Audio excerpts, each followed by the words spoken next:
প্রিয় দর্শক, আপনাদের সুবিধার জন্য একটা ভালো ইনফরমেশন এই মুহূর্তে আমি একটা দিচ্ছি।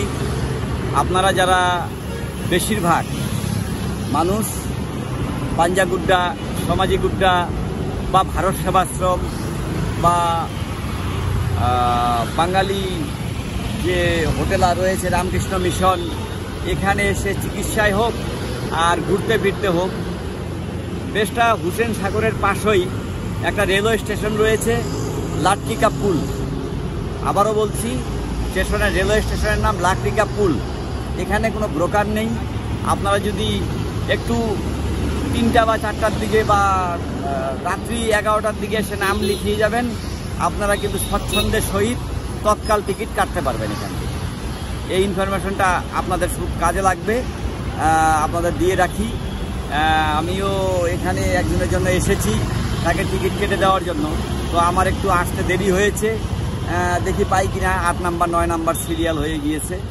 তো এখান থেকে স্লিপার ক্লাস হোক, এসি ফার্স্ট, সেকেন্ড, থার্ড সব ক্লাসের টিকিটই পাওয়া যাবে এবং ক্যাশ ফ্যাসিলিটি এবং ইউপিআই নাম্বার দিয়েও আপনি এখানে টিকিট কিন্তু কাটতেই পারেন। তো এই রোডটা আপনি দেখানোর চেষ্টা করছি। পাশেই রয়েছে মেট্রো স্টেশন। এই একটা মেন রোড হুসেন সাগরের পাশে।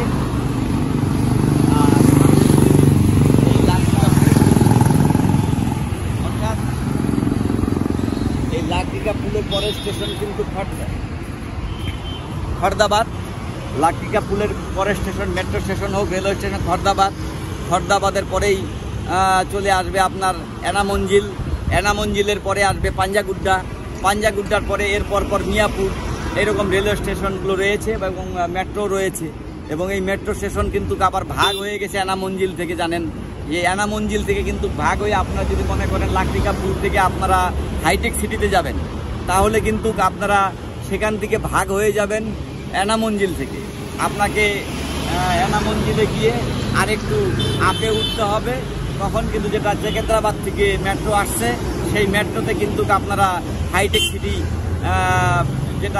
যেখানে আপনার এশিয়ান গ্যাস্ট্রো নতুন হয়েছে বা বিভিন্ন নার্সিংহোমগুলো যেগুলো পাঞ্জাগুড্ডাতে ছিল, সেই সমস্ত নার্সিংহোমগুলো কিন্তু সব হাইটেক সিটিতে চলে গিয়েছে গাছিপ গলিতে।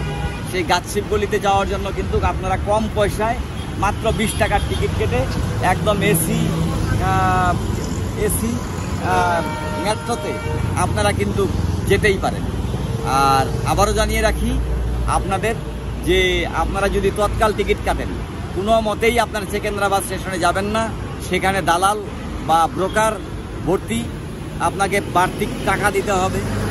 আর এখানে আসলে আপনি যদি নাম লিখে যান, আপনি কিন্তু 24 ঘন্টা আগে যে তৎকাল টিকিট পাওয়া যায় বা এমনি রিজার্ভেশন টিকিটও আপনি যদি কাটেন আগের থেকে, এখানে কিন্তু রিজার্ভেশনের সিস্টেম রয়েছে। এর আগে ছিল কিনা জানি না। নামপল্লিতে আছে, নামপল্লি জানেন, সে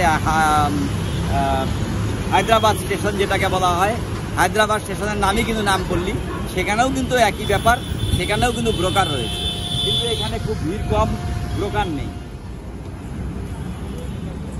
খুব কম সংখ্যক লোক রিজার্ভেশনে সিরিয়াল দিয়ে তারা বসে রয়েছেন এবং এই হচ্ছে রিজার্ভেশন কাউন্টার।